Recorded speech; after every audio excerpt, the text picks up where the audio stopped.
3 scriptural evidence of why there is no creator God in Buddhism. Does a creator God exist? Who created God? Is there really such a loving God, who creates the universe, controls the destinies of everyone and everything, and condemns those who do not believe in him to eternal hell forever? Here is the ultimate good news: the Buddha says there is simply no divine creator in this universe. The notion of a divine creator is a misguided view that stymies humanity toward achieving enlightenment quickly. Let's review the scriptural evidence in the sutras. Question 1. Is there a creator God? Let's review Sutra number 1, the Surangama Samadhi Sutra. Translated from Chinese to English by John R. McCrae, published by BDK English Tripitaka.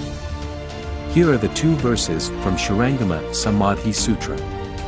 Verse number 1, all the dharmas are empty, like phantasms, and only exist in conjunction with each other. They have no creator, but arise entirely due to the discrimination of conceptual thought. Because there is no master of consciousness, the myriad dharmas appear according to one's thoughts. The Surangama Samadhi Sutra, page 124. Verse number 2, Manjusri said, all the dharmas also exist in dependence on the causes and conditions of inconceivable karma. I have no power to effect such things. Why? The dharmas are all based on causes and conditions. Since they are without any ultimate master, they may be created at will. The Surangama Samadhi Sutra, page 191. What can be learned from these 2 verses? There are 3 key points. First, there is no creator God. They have no creator, they are without any ultimate master. Second, it is the deluded mind that creates the misguided view of a creator God. Arise entirely due to the discrimination of conceptual thought. Third, the world arises due to dependent origination, the law of causes and conditions. All the dharmas are empty, like phantasms, and only exist in conjunction with each other. Therefore, the answer to the first question is simple: there is no creator God whatsoever. We need to uphold the right view of no divine creator, and that the universe arises due to causes and conditions, also known as the law of dependent origination. Question 2. Who creates the false notion of a divine creator?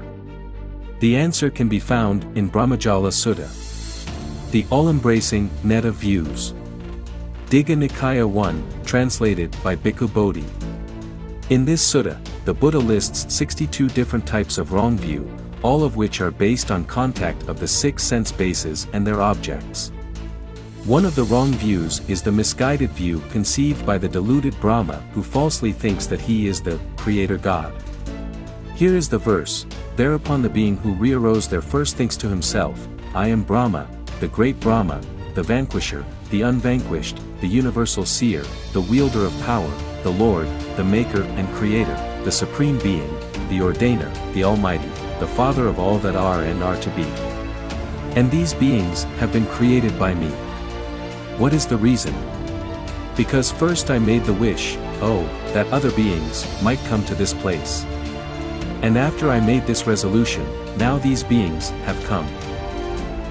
Now, because this comes to pass, that a certain being, after passing away from that plane, takes rebirth in this world. Having come to this world, he goes forth from home to homelessness. When he has gone forth, by means of ardor, endeavor, application, diligence, and right reflection, he attains to such a degree of mental concentration that with his mind thus concentrated he recollects his immediately preceding life, but none previous to that. He speaks thus: we were created by him, by Brahma, the great Brahma, the vanquisher, the unvanquished, the universal seer, the wielder of power, the Lord, the maker and creator, the supreme being, the ordainer, the almighty, the father of all that are and are to be. He is permanent, stable, eternal, not subject to change, and he will remain the same just like eternity itself.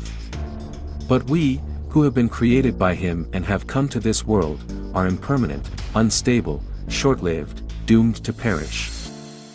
Abraham, Ibrahim, and Brahma, does it ring a bell to you? There are immeasurable heavenly beings such as Brahma, Shakra, and even Mara, the demon king, who dwells in the heavenly realm. These heavenly beings live for a long time, but they will eventually pass on to continue the cycles of reincarnation in Samsara. They are not eternal and they do not have all-encompassing wisdom like the Buddha. As they are not able to recollect immeasurable past lives, they embrace the misguided view that Brahma is the eternal creator. However, do note that not all Brahmas embrace this misguided view, because there are many Brahmas who revere and worship the Buddha and they uphold the right views as taught by the Buddha. If you happen to embrace the false view upheld by this Brahma, then it's time for you to relinquish the false view and embrace the Buddha's wisdom of the law of dependent origination. Here is answer to the second question: the deluded mind is the root cause that gives rise to the perverted view of a divine creator. Question 3. Who perpetuates this false view of a creator God? The answer to this interesting question can be found in Majjhima Nikaya 49, Brahmana Mantanika Sutta, the Brahma Invitation, translated by Thanissaro Bhikkhu. In this sutta, Bhakka Brahma embraces the misguided view that his life as a Brahma is eternal and permanent. Mara, the evil one, is the ultimate devil who tries to stop the Buddha from correcting the false view held by Bhakka Brahma. So, monk, I tell you this, please, good sir, be effortless. Abide committed to a pleasant abiding in the here and now, for it is skillful, good sir, that this not be taught. Don't instruct others. Buddha knows Mara is the one who tempts the ignorant ones to believe in a false view of a divine creator. This is how the Buddha admonishes Mara. I told Mara the evil one, I know you, evil one. Don't assume, he doesn't know me. You are Mara, evil one. And Brahma's assembly, and the attendants of Brahma's assembly have all fallen into your hands. They have all fallen into your power. And you think, this one, too, has come into my hands, has come under my control. But, evil one, I have neither come into your hands, nor have I come under your control. As you can see, Mara, the evil one, is the demon king who perpetuates the false view of a divine creator to trap living beings in samsara for eternity. What does a demon do? The mission of a demon king is to distract people from achieving enlightenment. Therefore, embracing the false view of a divine creator is a stumbling block towards attaining Buddhahood quickly. Here is the fun fact: do you know Mara dwells in the sixth heaven, the highest heaven of the world of desire? So be careful if you choose to reborn in the heaven, as opposed to generate an aspiration of enlightenment. Who perpetuates this false view of a creator God? The answer is simple: Mara, the demon king, is the one who perpetuates the misguided view of a creator God to obstruct humanity from realizing full awakening. Let's recap what we have learned today. Question 1. Is there a creator God? There is no divine creator. The creator God is a false view.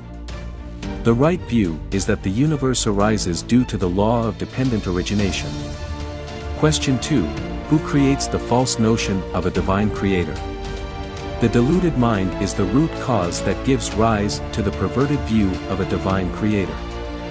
Question 3. Who perpetuates this misguided view of a creator God? Mara, the demon king, is the one who lures the ignorant ones to believe in the false view of a creator God so as to trap humanity in samsara forever. Before we end the learning today, let's make an aspiration to achieve enlightenment and offer our aspiration to all Buddhas. May I achieve enlightenment quickly for the healing and awakening of all living beings. Subscribe to Lotus Happiness to empower yourself with the Buddha's wisdom toward attaining enlightenment. Let's learn from the Buddha directly through reading and understanding the sutras. If you enjoy this video, do consider sharing the Buddha's wisdom of awakening to benefit your family and friends.